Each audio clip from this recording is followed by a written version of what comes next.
You are watching episode 5 of the Insurance Podcast.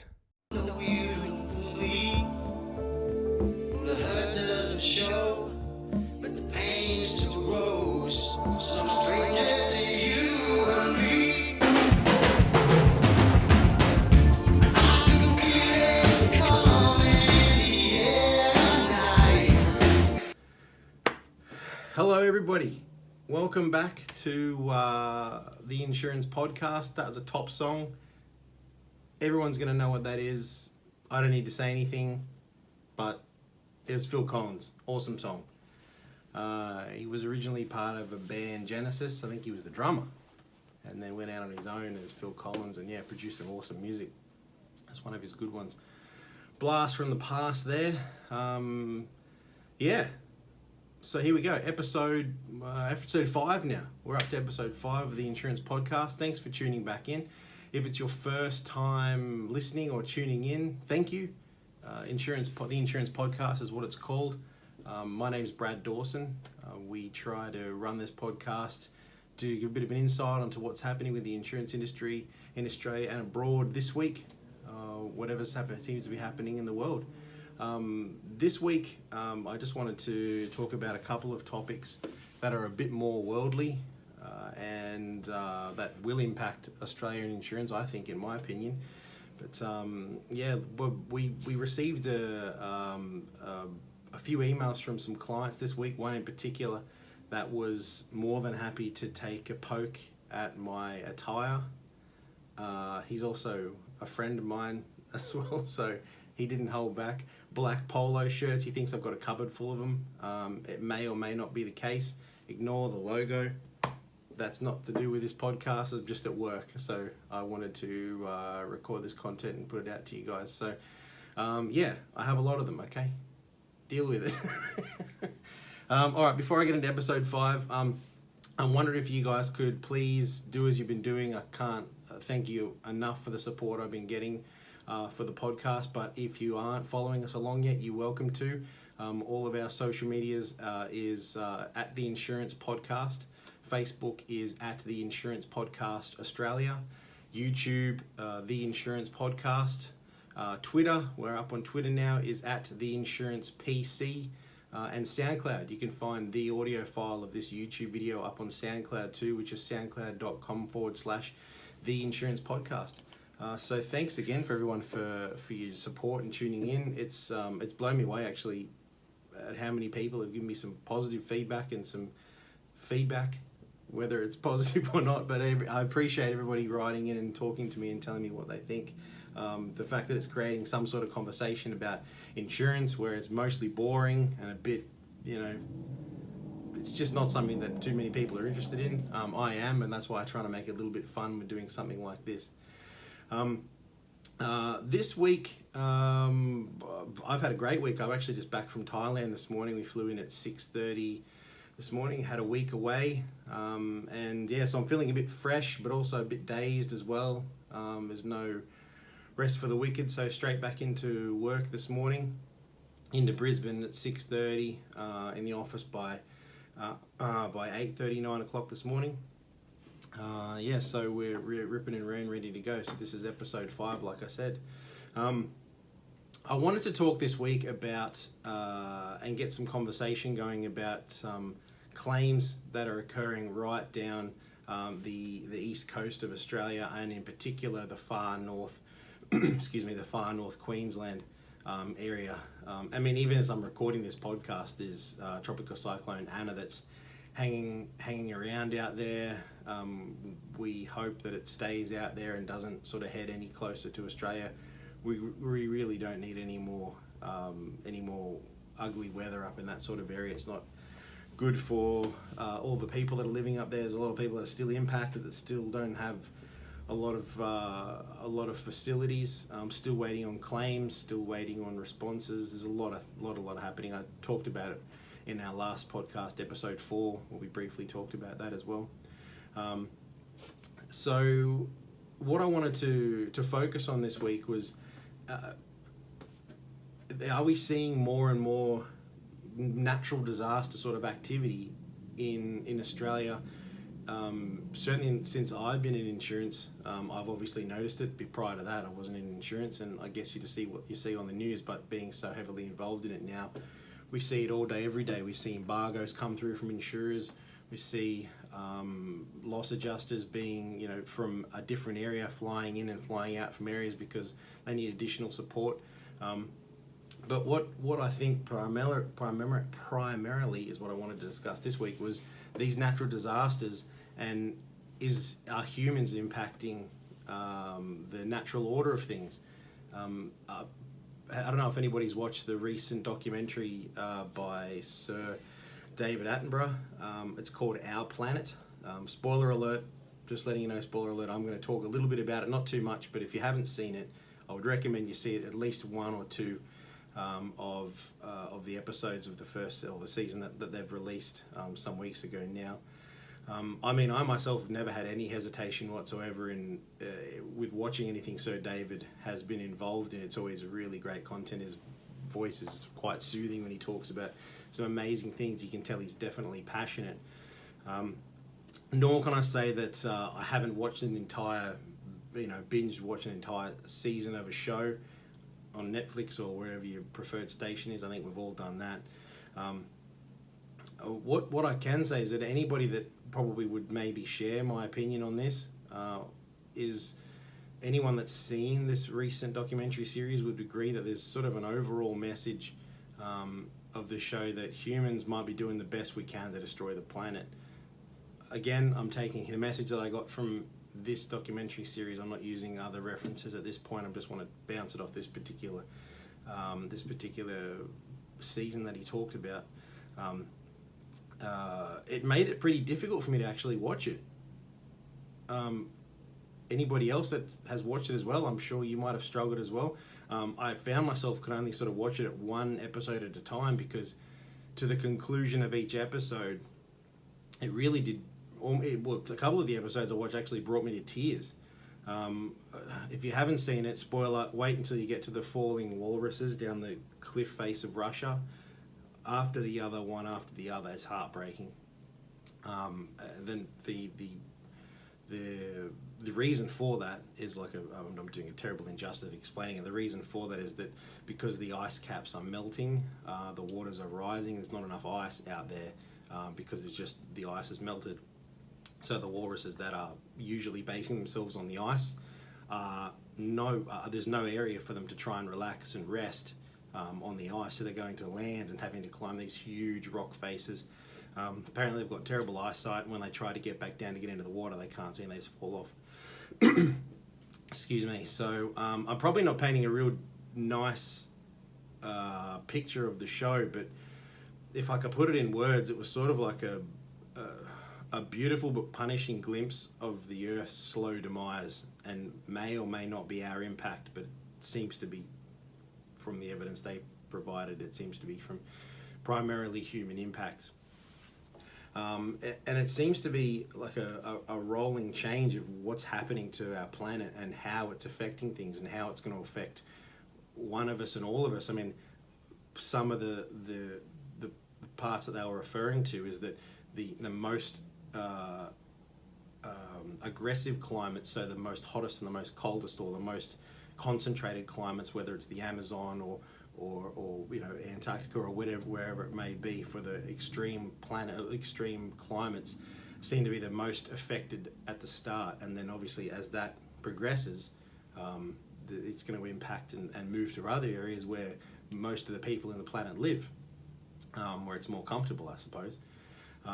Which brings me to, I'm not one to be swayed by one particular TV series or one article or one book to completely change my view, but this one was pretty interesting, and if you haven't seen it, I recommend that you do, just to try and get their input. The footage that they've got must have taken years. It's unbelievable. But what I wanted to what this brings me to, I guess, is to talk about these impacts. Are they going to change? How is it going to change Australia, change other areas of the planet that aren't, like I said, these other areas where the temperature isn't as extreme? I'm assuming that if it's going to impact these areas, and it's obviously going to impact our lives, and it's going to impact insurance, insurance premiums, insurance companies. It's going to impact the insurance world.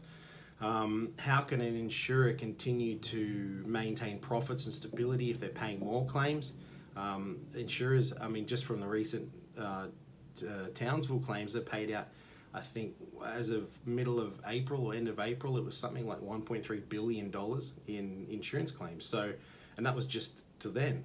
So that's from the Townsville weather event. So, are the insurers going to have to increase their premiums if they're paying more claims? I guess. I mean, they're going to have to. They have to stay profitable.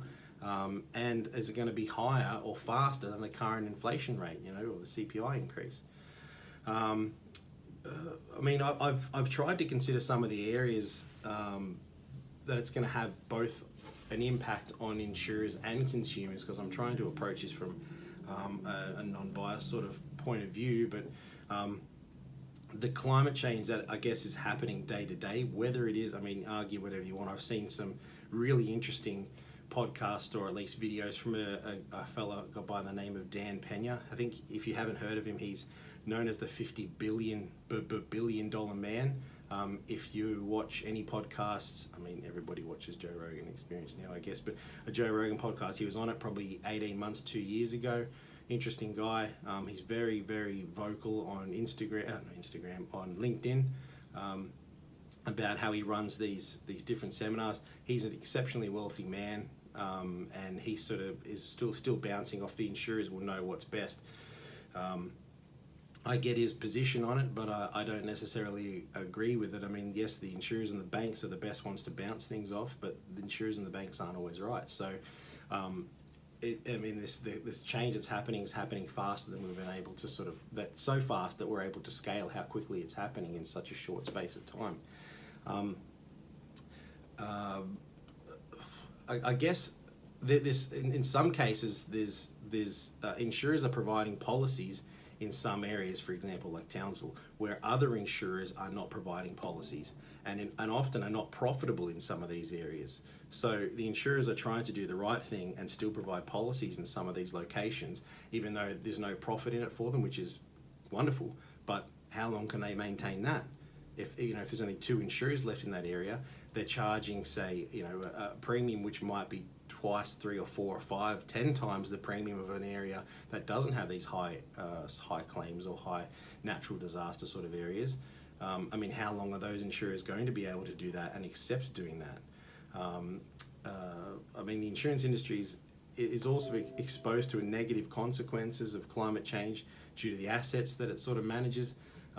Its industry increasingly recognises the adaptation measures to risk of loss due to climate change. And that's from both the insured and the insurer's perspective.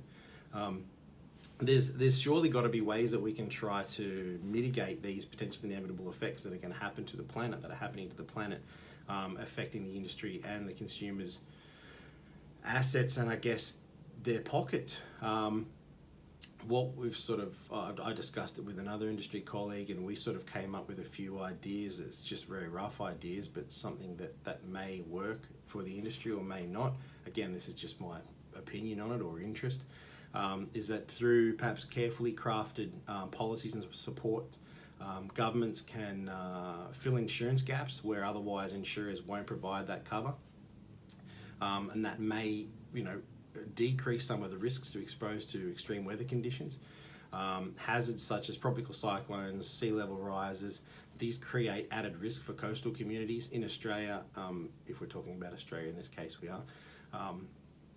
I mean, there needs to be innovative solutions that can be approached from both the insurance industry and government that can work together to mitigate the limits and the costs that are potentially expose consumers or residents or people that are living in Australia and their assets that they have, particularly sea level rises. I mean, that one's probably the scariest. In some areas, and I won't quote this because I don't know the actual facts on it, but I understand they're rising quite substantially in some areas, inches, and for the sea level, that's massive.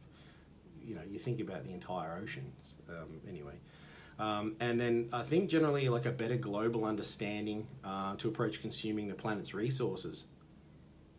Again, I'm not an expert on this, just want to discuss it. I mean, things like fishing, factory farming, fossil fuels. I don't know if that's affecting things. I assume it is, and just general wastage. When I was in Thailand, like I said last week, I was it was low season, and it was also I guess monsoon season, and so there was a lot of rubbish washed up on the beach. It was unbelievable, to the point where I saw tourists with bags just going and picking up rubbish off the beach, which was great, but it was a lot of rubbish on the beach. Plastic bottles, plastic everything, containers, tubs, all sorts of things. So, and that's just one country. It's going to be interesting to see how the insurers and the governments take these reported changes to the environment. I mean, the scientists and the professionals are providing this information, and I watched, not that I'm a huge fan, but I watched the project, a segment from the project, and they were talking about scientists providing reports, and there is reports out there noting climate change and how to affect it and how to roll that out, but both political or all political parties don't seem to be taking it seriously, but taking other positions seriously. So I mean, it's going to be a long, curvy, up and down journey, but I think there are some things that we can take into consideration now to try and mitigate some of these losses before they happen. Generally, the general insurance market, I believe, hasn't done too bad a job at sort of self-policing. It's policing itself without needing the government to get involved, because it's a profitable business, and obviously, you know, monopoly is not allowed. So, you know, that's where the government does step in and make sure those things don't happen. And there are a lot of regulators in place that try and stop anybody profiting from the insurance industry in profiting in the wrong way. General insurance, I guess I'm obviously speaking of. So, I mean, like I said, the private enterprise has usually just done a better job of policing things than most government bodies I've read, but that's why there's government bodies in place to additionally protect the consumer and the insurer in both instances, so that no party is at fault and contracts are fair. Yeah, and obviously it's going to affect everyone's hip pocket. It's going to affect the insurers, the investors, the consumers, governments if they put their hand in their pocket to cover the additional costs that the insurers won't cover. So a lot of parties are going to have to come together, and they're going to have to work going forward to doing this. I'll wrap it up shortly. I got an email recently from one of our viewers who lives in the far north Queensland, and she works in the mining sort of, I think Boral she works at. Ellen is her name, and she was just concerned that there was some things that were impacting her premiums every year. She told me what they were, and they're exuberant, and she's just insuring a house. I mean, you know, 3 or 4 times more than probably the majority of people would be paying for the home and contents policy. So she had some ideas about how to make changes to the industry to make it a less profitable type arrangement, where the insurers were almost set up as like a union, or not a union, I guess, like a credit union type arrangement, where, you know, it's a member profit share sort of type arrangement, which has its merits. It's a good idea. There's a lot of underwriting agencies that are involved in the market now, which are sort of pushing the insurers around a bit more. So, look, maybe things might come of this. I mean, who knows? Another entity might pop up, or anything might happen. So, look, I think the general idea is that if you own a business, or if you own assets that you want to insure, it really is good business practice, or just practice in general, good practice to talk to an insurance representative, talk to ring your broker, ring your advisor, call the insurer, someone that can provide you with some good, decent advice, and have them, walk you through some options to try and mitigate and get in front of this. So if anything might potentially happen to your years in front of any potential impacts that might come. Just because you're in an area now that doesn't suffer huge losses from these type of tropical cyclones or natural disasters, it doesn't necessarily mean that you won't, because the world's changing, and it's changing in the way that is going to cost everybody more money if this is the way it's going to happen. Look, if you have any questions about anything I've said today or any comments, you're welcome to leave some comments below on YouTube or SoundCloud. You can find us on the socials that I mentioned before. Instagram is @The Insurance Podcast. Facebook is @The Insurance Podcast Australia. Twitter is @The Insurance PC, at The Insurance PC. And otherwise, I'll just list them up on the side here. You can reach me or all of us here at our email address is theinsurancepodcast@outlook.com. You're welcome to please like or follow and subscribe to our page. Like I said before, I can't thank everybody enough for their support. If you'd like some more information of anything that I've said or any references that I've used, I'll be putting them at the bottom of the YouTube page. Otherwise, you're welcome to contact me and I'll send you a list of what I've said and where I've referenced it from. So hope everybody has a great week ahead. Episode 5 is dropping Monday the 13th. So if you've got any questions, let us know, and thanks again for watching. Take care. Thanks, guys. The hurt doesn't show.